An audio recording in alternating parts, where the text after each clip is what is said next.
So JPEG 2000, I have given you in brief the idea in the block diagram. Okay. So when you talk about the basic JPEG, you have seen the DCT plays an important role as far as the transform is concerned. Here we have wavelet transform. Okay. Here we have wavelet transform. So what is the wavelet transform? And before wavelet transform, I have told you there is a color transformation. Okay. I have told you that this RGB has to be color transformed into some other color representation. Okay, so other color representation. So as in this JPEG, we have seen that we have transferred this RGB into Y, CP and CR.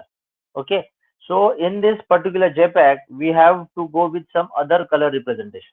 Okay, so what actually we have the problem in RGB, already have told you that any color image consists of RGB. Okay, it consists of RGB or the mixture of RGB, but the problem is that whenever we go with the processing of this RGB image, okay, there is a problem that there is a slight change in one of the component.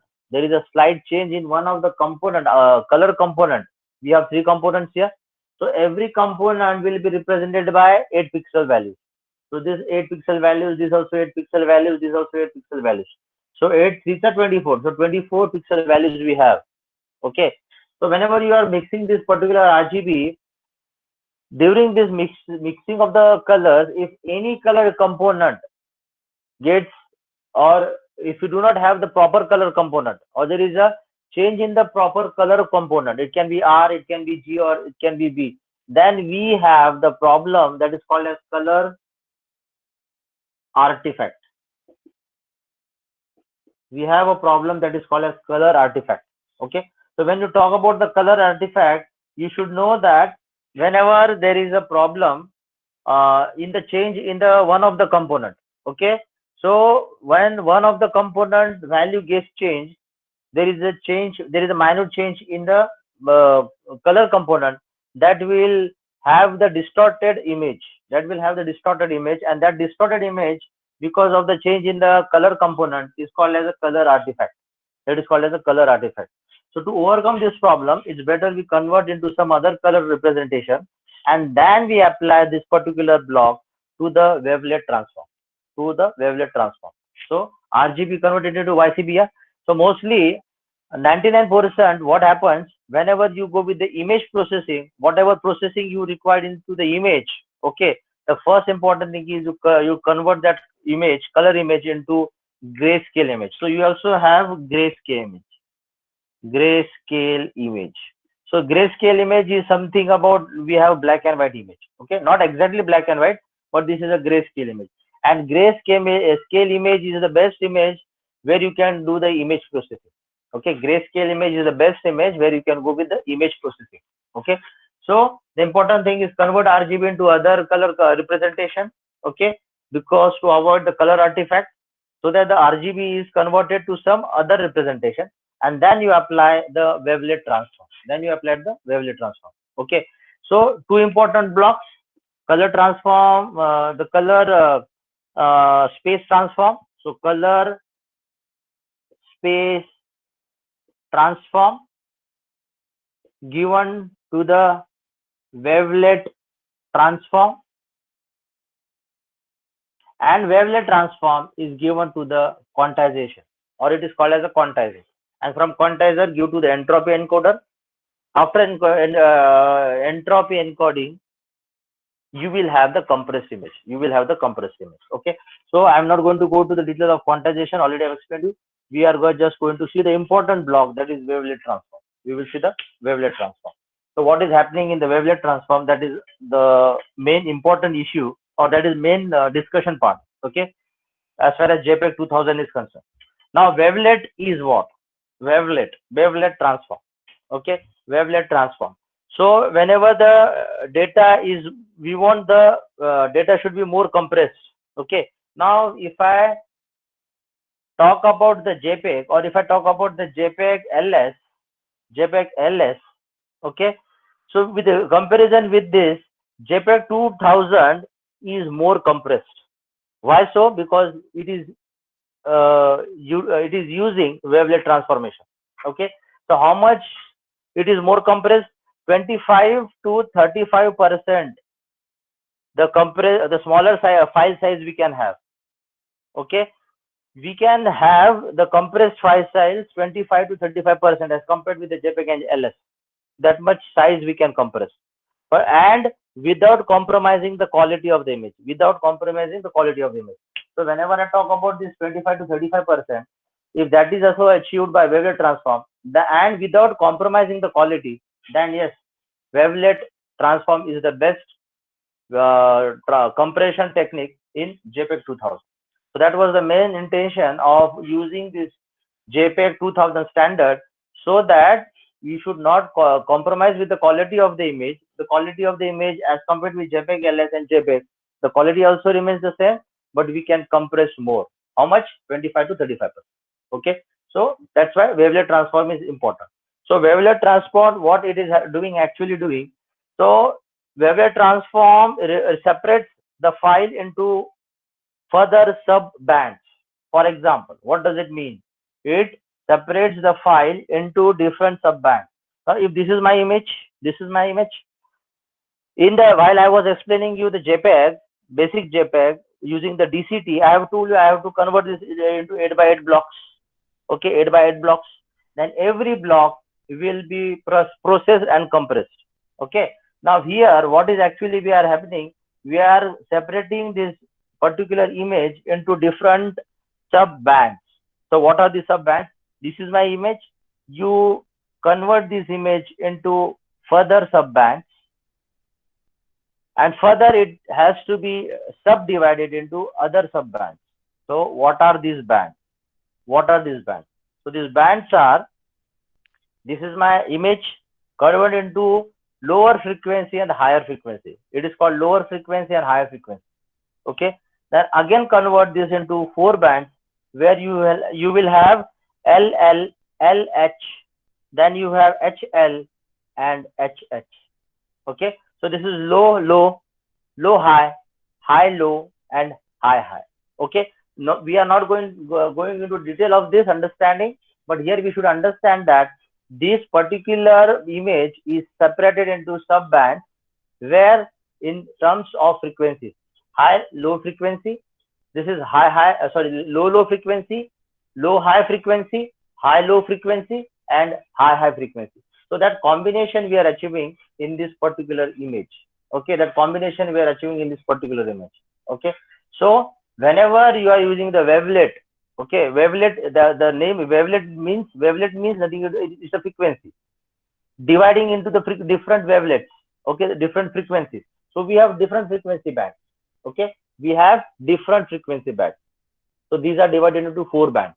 Okay, so whenever we are using this particular image, we have to divide into sub bands, so that these sub bands will be further quantized.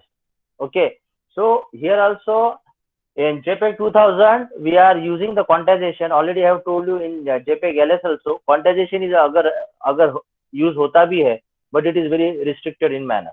Here also quantization is used, but that is also very restricted manner, because we have to achieve what? Lossless compression. We have to achieve lossless compression.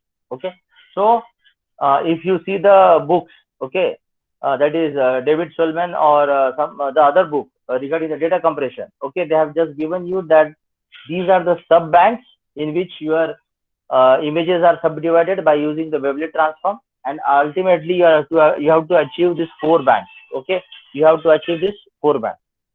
Just a minute.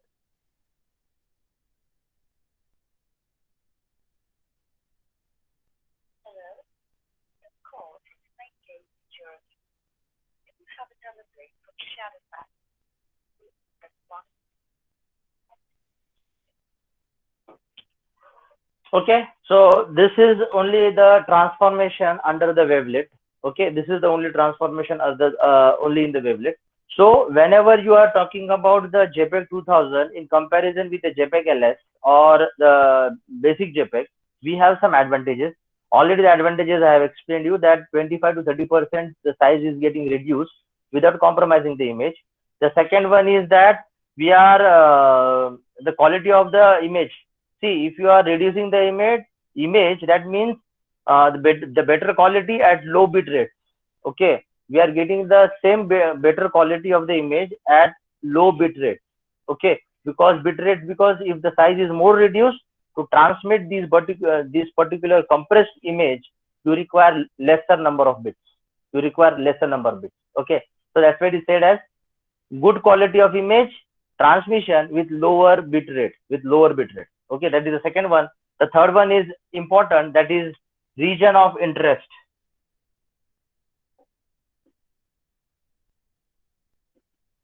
That is ROI.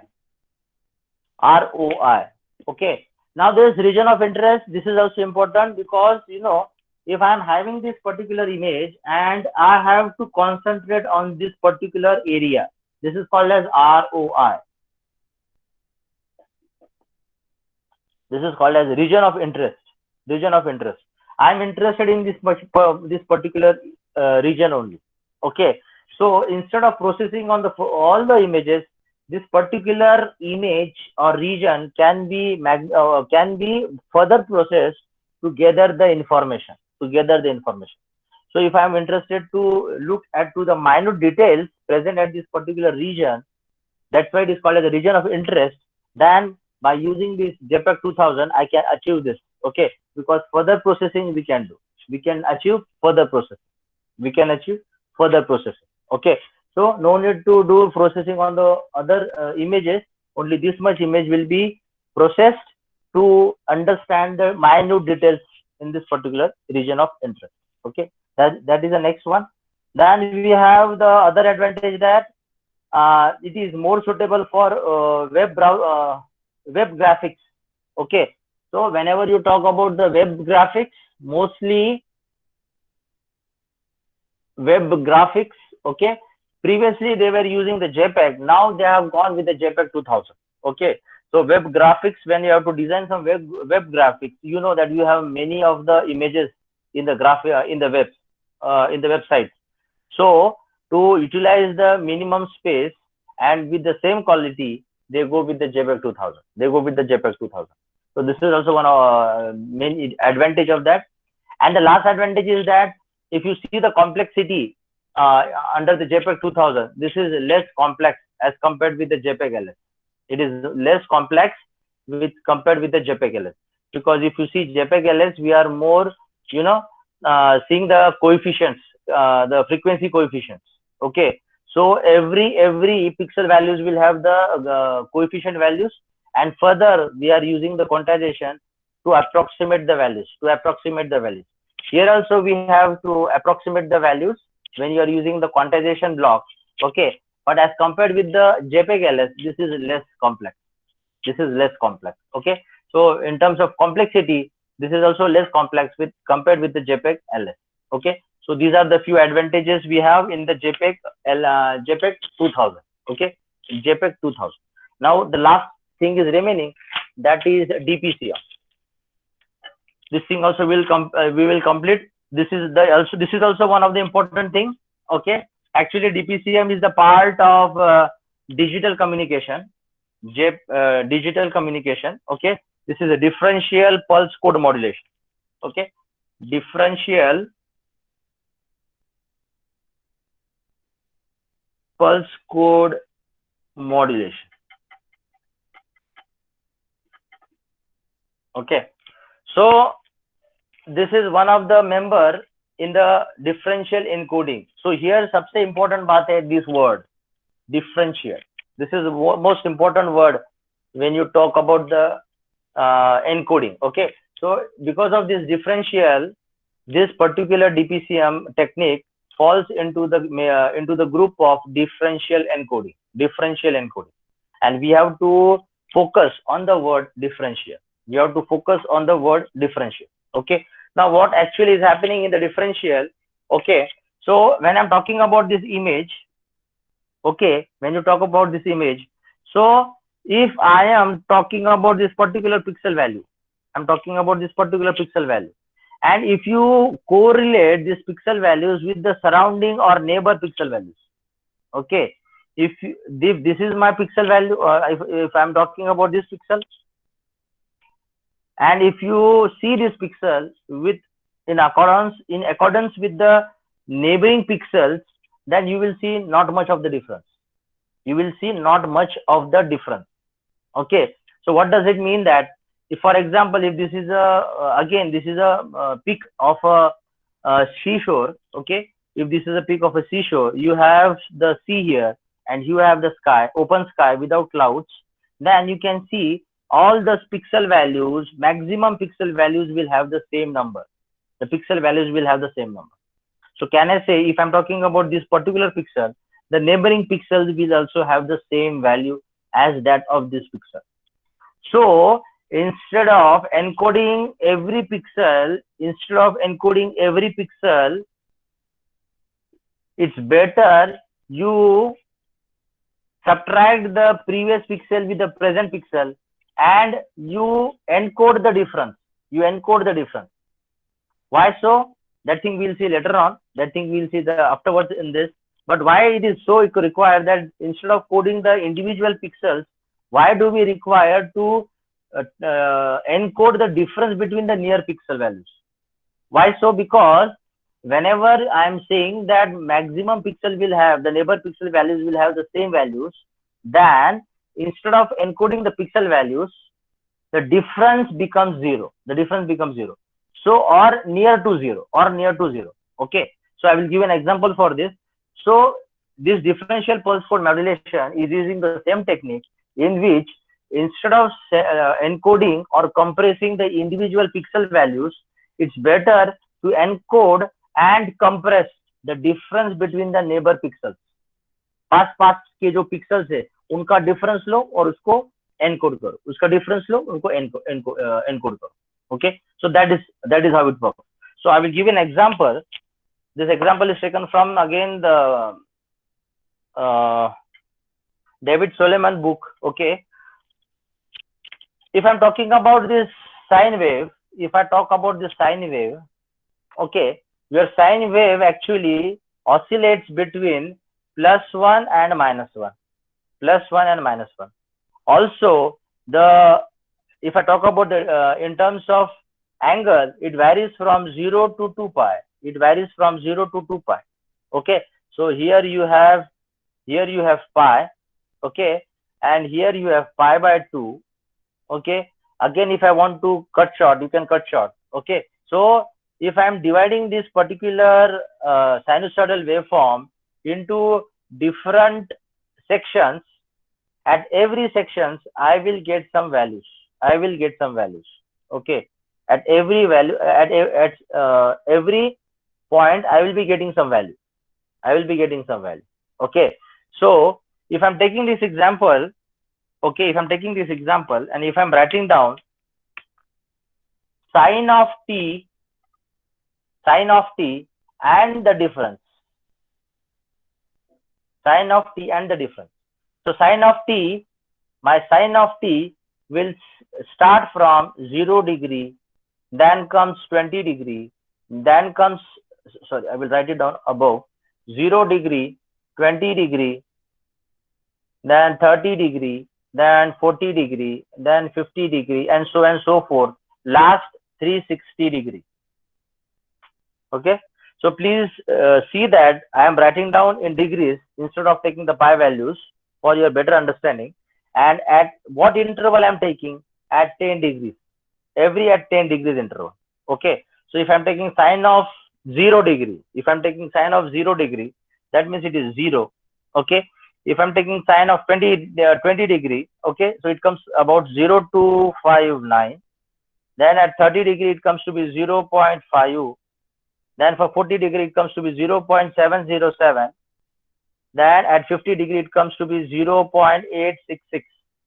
At 360 it comes to be 0.259, because sine of 0 and sine of 360 comes to be same, so it is 0.259. Okay, so this is with respect to the sine of t. I'm talking about the sine of t. Okay, now we will see the difference. Now 0 degree, 20 degree. So you can say this is 0 degree, this is 20 degree, this is 30 degree, this is 40 degree, dot, dot, dot. This is what? This is at 90 degree. So these are the values I'm getting. These are the values I'm getting. Okay. Now 0, 0 0.259, 0 0.5, 0 0.707, 0 0.8, 0 0.866, and so on and so forth. Now, if I take the differences, okay. Now with initial value, this is called as what? This is called as the data. Okay, the data bytes. Okay, or data items. So data items is 0. So here the difference will be 0, or I will say there is no difference because I'm taking the first number, first value. Now if I take the difference between these two, now it comes to be 0.259. Now if I take the difference between these two, it comes to be suppose 0.241. If I take the difference between 0.5 and 0.707, it comes to be 0.207, something like this. If I take the difference between 0.866 and 0.7, okay, it comes to be 0.159, and so on and so forth. Now, what I have to explain you is that whenever if you want to compress the data, or if you want to encode, you will be doing encoding without taking the difference. I'm saying if you take the difference, what will happen? And if you do not take the difference, then what will happen? Difference between what? The neighbor data items. Okay. So here it is 0, then 0.29, then 0.5, then 0.7, then 0.8. Okay. Now this is if without the difference. But if I take the difference, leave the first bit, leave aside the first data item, you take the second data item. Now if I take this difference, it comes to 0.259. Then this 0.259 will be encoded. The difference between these two neighbors. Then difference between these two neighbors is 0.241. So can you see the minute difference? Instead of encoding 0.2 and next time 0.5, it's better you take the difference and you encode 0.24. So can you say 0.259 and 0.241, are they very close to each other? Yes. Again you take the difference, it comes to be 0.207 something. Can you see it is also the minute difference? Because the neighbors are very close to each other. Okay. So instead of encoding 0.5 and 0.7, I'm not saying the difference is also huge here. Yes, the difference is less. But comparatively, if I take the difference is less as taking the individual number. So that's why differential pulse code modulation takes this advantage that instead of encoding or compressing the individual pixel values, just take the difference and encode and compress. Take the difference between the neighbors. ऐसा नहीं होगा कि ये आपका image है, यहाँ का और यहाँ का डिफरेंस लेना. No, all the nearby images, all the neighbor images. Okay, so take the difference and encode and you transfer. Okay, so that is how a differential pulse code modulation works. Okay, so this is the example. You can give this example and you can explain this. Okay. Yes, before I conclude, there is the diagram also. How do you use this particular encoding and decoding using DPCM? So you have two diagrams. One is for encoder and other is for decoder. So you can draw this also. Encoder and decoder, there are two diagrams. Here the diagram is in this manner. I will explain you what is this terms. This is AI, then it is given to the output is DI, but here I am having the prediction. Okay, I am taking the difference. Okay, the difference will be here DI. AI is the individual data items. And it is compared with the previous one. Okay, with the previous one. So if I want to take the previous one, it is nothing but the prediction of the previous prediction. Okay, then quantization. So here actually this encoder is for DPCM. Okay, this is for DPCM along with the quantization. Okay, along with the quantization. Then the output of this is di dash, di dash. Then this is given to, here you have prediction block. This prediction block input, then it is also given as the, here actually we are subtracting, so here it is pi. This pi is also compared here. Okay, so here it is plus, this is also plus, this is pi. Okay, and the output of this is ai dash, ai dash. So please see here di dash and ai dash, di dash and ai dash. Actually di dash is the error because of quantization, and that's why it is called as quantization error. This is called as quantization error. And this is the prediction as well as with the di. So it is di plus pi, di plus yes, di plus pi to give you ai. Okay, to give you ai. So this is about the encoder. In the decoder part, you have this di dash, this is plus, here also you have plus, this is given to the prediction. Prediction is the previous one, previous data atom. Then here you have ai dash, and it is also given to the prediction block. Okay, so this is your pi, this is your pi.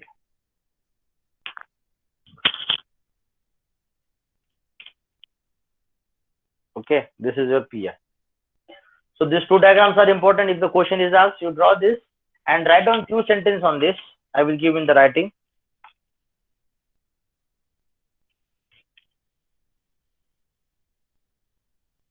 Have you drawn this two diagram? No, sir. Please draw. This is quantization. Okay, so quantization along with the quantization, because it is a DPCM, differential pulse code modulation. Okay, so in the differential pulse code modulation, quantization is the part of the DPCM. This is not separate. This is a part of the DPCM. Okay, जैसे हमने JPEG LS और JPEG 2000 में देखा था, we have a separate block for quantization. Here is not, it is not the case. Here actually block is the part of the DPCM. Okay, so AI, DI, previous value is subtracted, the difference is quantized. Quantization means approximated value. That approximated value will have some error, that is called as a quantization error. So that is a DI dash, and that this DI dash is given, is transmitted. DI dash is transmitted. Okay, and this is compared continuously. So you have a feedback. And DI dash is received at the receiver, in the receiver section. So decoder will take the predicted previous value,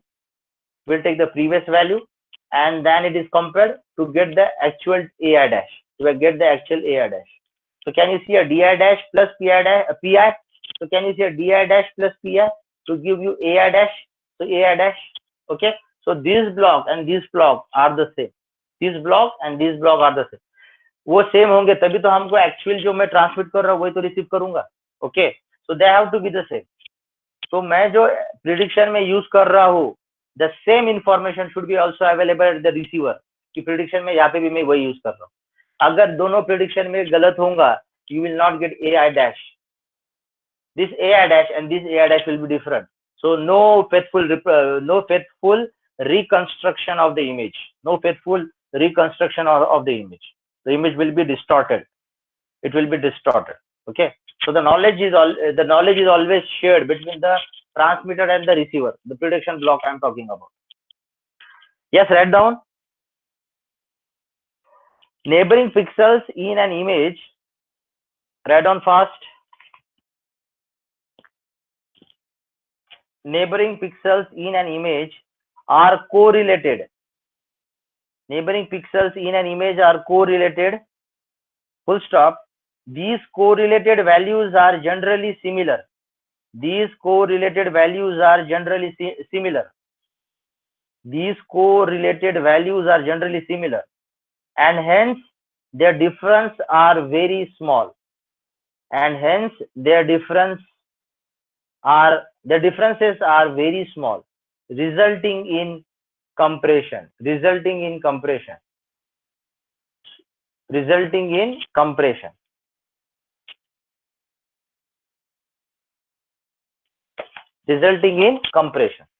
Write down second point.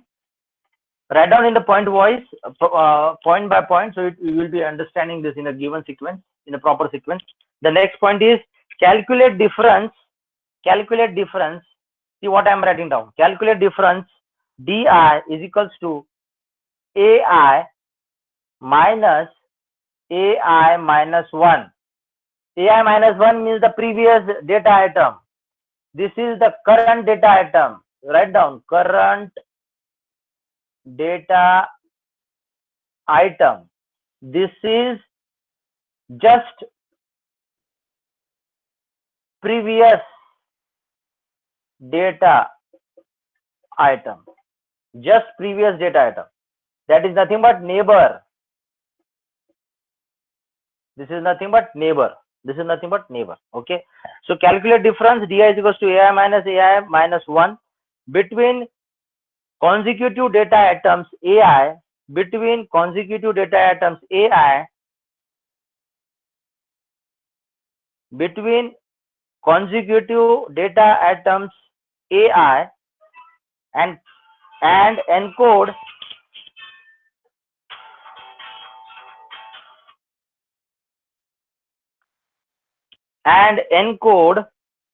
the di dash and encode di dash.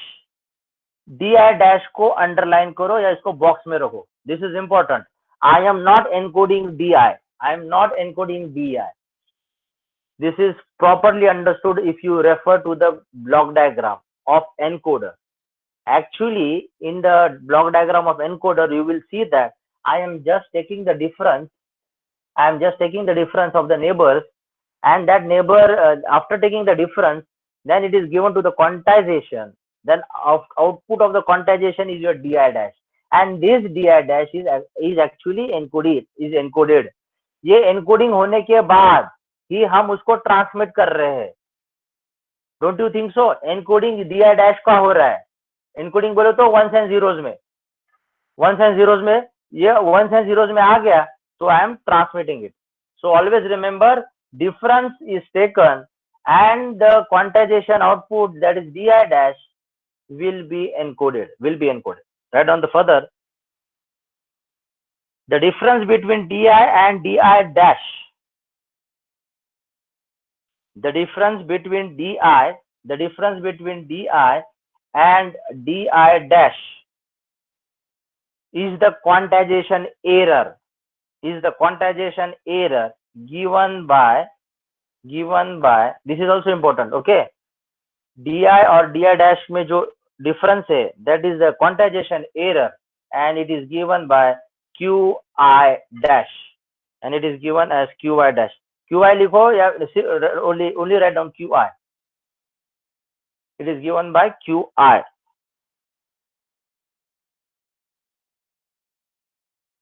Hence, full stop देने के बाद, hence di dash equals to di plus qi. Di dash is equals to di plus qi. That is but obvious ना. आप difference low, which is called as quantization error.